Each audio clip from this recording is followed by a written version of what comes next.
اعوذ باللہ من الشیطان الرجیم بسم اللہ الرحمن الرحیم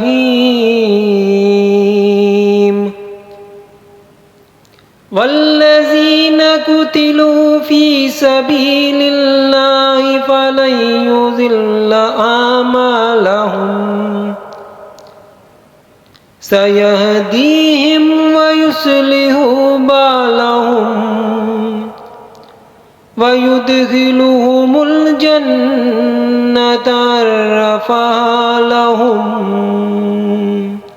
اور وہ لوگ جو اللہ کے راستے میں شہید کر دیے گئے تو ان کے اعمال کو اللہ ہرگز ضائع نہیں کرے گا، اور ان کی عنقریب رہنمائی کرے گا اور ان کے حال کی اصلاح کرے گا، اور اللہ انہیں جنت میں داخل کرے گا، اس جنت کی وہ انہیں خوب پہچان کروا چکا ہے۔ السلام علیکم، بسم اللہ الرحمن الرحیم۔ قرآن پاک کی اس آیات میں اللہ نے شہید ہونے والوں کے اعمال کا ذکر کیا ہے کہ جو نیک اعمال ان شہداء نے کیے اللہ ان کو ضائع نہیں کرے گا، بلکہ ان کو ان کی نیکیوں کا صلہ بھی دے گا اور آرام سکون والی جنت عطا کرے گا۔ اسی طرح آج بات کریں گے عمر فاروق رضی اللہ تعالیٰ عنہ کی، کہ جن کا تذکرہ نبی صلی اللہ علیہ وآلہ وسلم نے خود کیا ہے کہ کیسے وہ اسلام میں داخل ہوئے اور کیسے نبی صلی اللہ علیہ وسلم نے ان کے لیے اللہ سے دعا مانگا۔ پہلی حدیث سن کر دیکھیے۔ عبداللہ بن عمر رضی اللہ تعالیٰ عنہما سے روایت ہے کہ رسول اللہ صلی اللہ علیہ وآلہ وسلم نے فرمایا: اللہم اعز الاسلام بحبی ہذین الرجلین الیک بابی جہل او بعمر بن خطاب قال وکان احبہما الیہ عمر۔ اے اللہ، ان دونوں یعنی ابو جہل اور عمر میں سے جو تجھے محبوب ہے اس کے ذریعے اسلام کو طاقت و قوت عطا فرما۔ پھر آپ صلی اللہ علیہ وآلہ وسلم نے فرمایا تو ان دونوں میں سے عمر ہی اللہ کے زیادہ محبوب نکلے، یعنی اللہ کو عمر ہی زیادہ پسندیدہ لگے۔ حدیث سنن ترمذی و مسند احمد، حدیث صحیح۔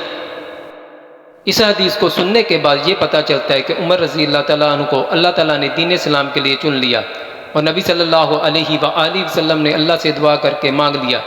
اے میرے عزیز سننے والے بھائیوں، اسی طرح مشاورت کے دوران بعض دفعہ نبی صلی اللہ علیہ وآلہ وسلم جب اپنے صحابہ سے مشورہ کرتے تو سب اچھی رائے دیتے، مگر بعض دفعہ جب عمر رضی اللہ تعالیٰ عنہ سے کوئی رائے لی جاتی تو اللہ کو ان کی رائے اتنی پسند آتی کہ اللہ اسے قرآن بنا کر نازل کر دیتا۔ اس کی دلیل نبی صلی اللہ علیہ وآلہ وسلم کی یہ خود حدیث ہے۔ عبداللہ بن عمر رضی اللہ تعالیٰ عنہما سے روایت ہے کہ رسول اللہ صلی اللہ علیہ وآلہ وسلم نے فرمایا: ان اللہ جعل الحق علی لسان عمر و قلبہ۔ اللہ تعالیٰ نے عمر کی زبان و دل پر حق کو جاری فرما دیا ہے۔ اسی حدیث کے راوی عبداللہ کہتے ہیں: کبھی کوئی ایسا واقعہ نہیں ہوا جس میں لوگوں نے اپنی رائے پیش کی ہو اور عمر نے بھی رائے دی ہو، مگر قرآن اس واقعہ سے متعلق عمر کی اپنی رائے کے موافق نہ اترا ہو۔ سنن ترمذی و مسند احمد، حدیث صحیح۔ اسی طرح امت میں پہلی فضیلت جن دو صحابہ رضی اللہ تعالیٰ عنہما کی ہے وہ ابو بکر اور دوسرے نمبر پر عمر ہیں۔ اس کے دلیل پیش کرنے والے اللہ کے بندے، نبی کے صحابی، کزن و داماد، اللہ کے شیر حضرت علی رضی اللہ تعالیٰ عنہ ہیں۔ کیا فرماتے ہیں؟ سن کر دیکھیے۔ عبداللہ بن سلمہ کہتے ہیں کہ میں نے علی رضی اللہ تعالیٰ عنہ کو یہ کہتے ہوئے سنا: خیر الناس بعد رسول اللہ صلی اللہ علیہ وآلہ وسلم ابو بکر و خیر الناس بعد ابی بکر عمر۔ رسول اللہ صلی اللہ علیہ وآلہ وسلم کے بعد لوگوں میں سب سے بہتر ابو بکر رضی اللہ تعالیٰ عنہ ہیں، اور ان کے بعد لوگوں میں سب سے بہتر عمر رضی اللہ تعالیٰ عنہ ہیں۔ حدیث ابن ماجہ، کتاب السنہ، حدیث صحیح۔ اسی طرح نبی صلی اللہ علیہ وآلہ وسلم کے بعد نہ کوئی نبی رسول ہے اور نہ ہوگا، کیونکہ آپ کے بعد اللہ نے یہ سلسلہ مکمل طور پر ختم کر دیا ہے، اور نبی صلی اللہ علیہ وآلہ وسلم نے اس کا ثبوت کچھ اس طرح دیا ہے۔ اور عمر رضی اللہ تعالیٰ عنہ کے متعلق ایسے الفاظ بولے۔ عقبہ بن عامر رضی اللہ تعالیٰ عنہ کہتے ہیں کہ رسول اللہ صلی اللہ علیہ وآلہ وسلم نے فرمایا: لو کان بعدی نبی لکان عمر بن خطاب۔ اگر میرے بعد کوئی نبی ہوتا تو عمر بن خطاب ہوتے۔ حدیث سنن ترمذی و مسند احمد، حدیث صحیح۔ اسی طرح کچھ لوگ بیٹھے ہوئے باتیں کر رہے ہوں اور ان میں سے کوئی ایسی بات کہہ دے جو کسی کے ذہن میں نہ ہو تو لوگ اسے کہتے ہیں تمہیں الہام ہوا ہے، مگر جو الفاظ الہام کے اللہ کے نبی صلی اللہ علیہ وسلم نے عمر رضی اللہ تعالیٰ عنہ کے بارے میں کہے ہیں وہ سن کر دیکھتے ہیں۔ اور ایک بات سنتے جائیے کہ جو پہلے حدیث عمر رضی اللہ تعالیٰ عنہ کے بارے میں گزر چکی ہے کہ وہ کوئی رائے دیتے تو اللہ پاک اسے قرآن بنا کر نازل کر دیتا، تو یہ اس وجہ سے تھا کہ آپ کے اندر یہ خوبی اللہ نے رکھی تھی۔ حدیث سن کر دیکھتے ہیں۔ ام المؤمنین عائشہ رضی اللہ تعالی عنہا کہتی ہیں کہ رسول اللہ صلی اللہ علیہ وآلہ وسلم نے فرمایا قد کان یکون فی الامم محدثون، پہلی امتوں میں کچھ ایسے لوگ ہوتے تھے جو محدث یعنی جن کو الہام ہوتا تھا، اگر میری امت میں کوئی ایسا ہوا تو وہ عمر بن خطاب ہوں گے۔ حدیث صحیح مسلم و ترمذی۔ اسی طرح عمر رضی اللہ تعالیٰ عنہ وہ صحابی ہیں کہ جن کا گزر جس جگہ سے ہوتا تو وہاں سے شیاطین بھی بھاگ جاتے۔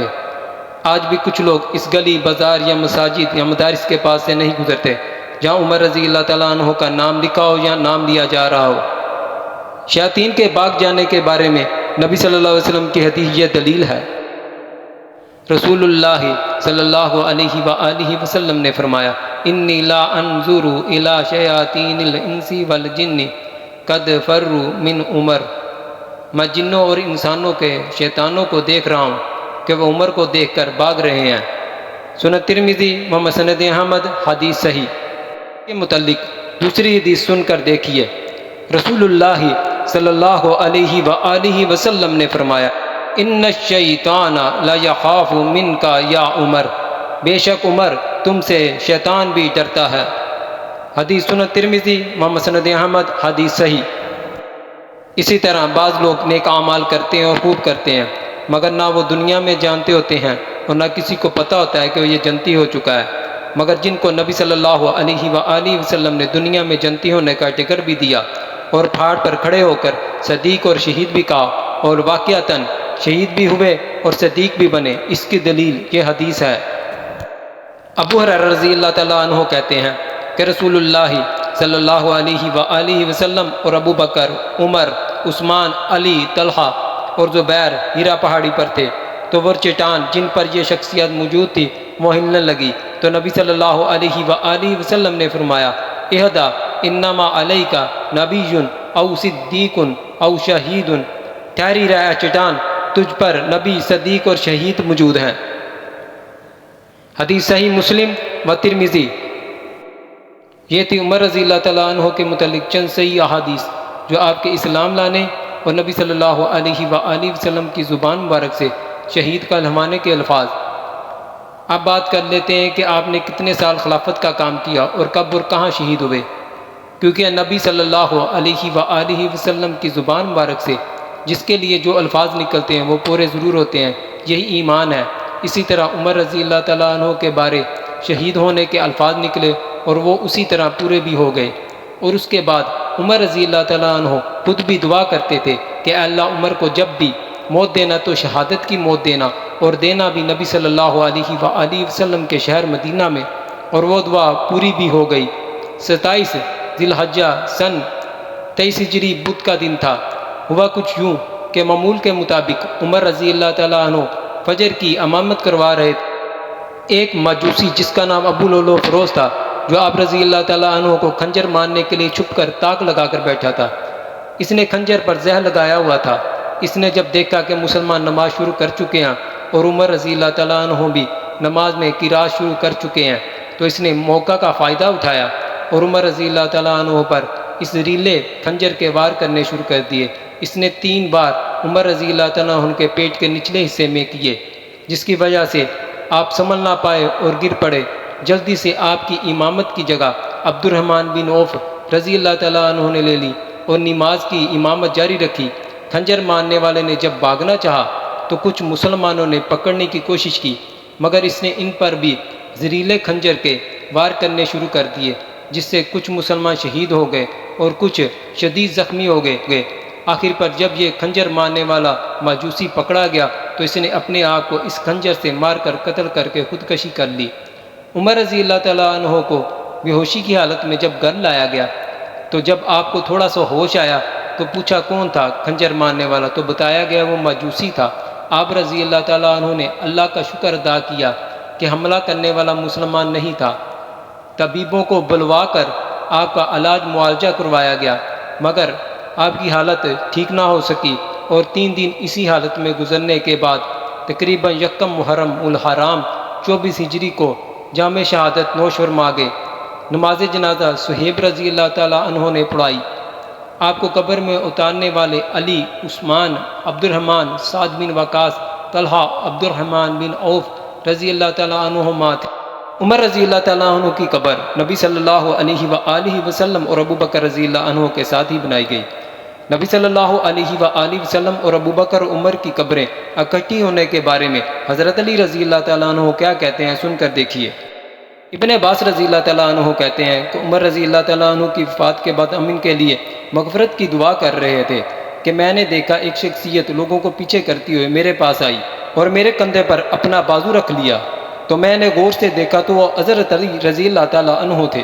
علی رضی اللہ تعالیٰ عنہ کہنے لگے اللہ عمر پر رحم کرے، پھر بولے میں نے کسی ایسے شخص کو نہیں چھوڑا جس کا عمل آپ کے عمل سے زیادہ مجھے عزیز ہو اور پیارا ہو، میں اس عمل کو لے کر اللہ سے ملوں، اور قسم ہے اللہ کی میں یقین رکھتا ہوں کہ اللہ تعالیٰ آپ کو آپ کے دونوں ساتھیوں یعنی نبی صلی اللہ علیہ وآلہ وسلم اور ابو بکر رضی اللہ عنہ کے ساتھ رکھے گا، اس وجہ سے کہ میں نے رسول اللہ صلی اللہ علیہ وآلہ وسلم کو اکثر فرماتے ہوئے سنا تھا، میں اور ابو بکر عمر گئے اور میں اور ابو بکر عمر داخل ہوئے اور ابو بکر عمر نکلے، لہٰذا آپ کے ان باتوں کی وجہ سے میں یقین رکھتا ہوں کہ اللہ تعالیٰ آپ صلی اللہ علیہ وآلہ وسلم کو اور آپ کے ان دونوں ساتھیوں کے ساتھ جنت میں بھی اللہ تعالیٰ اس طرح ہی نہیں رکھے گا۔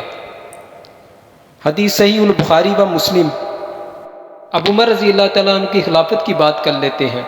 جب عمر رضی اللہ تعالیٰ عنہ کی وفات ہوئی تو خلافت تقریباً 22 لاکھ مربع میل تک آپ کی پھیل چکی تھی۔ آپ نے بہت سارے جہادی لشکر بھی بنائے اور آپ نے 10 سال تک بہترین طریقہ سے خلافت کا کام کیا۔ اللہ تعالیٰ ان کی ان کوششوں کو قبول و منظور فرمائے اور اللہ تعالیٰ ان کو اپنی رضا عطا فرمائے۔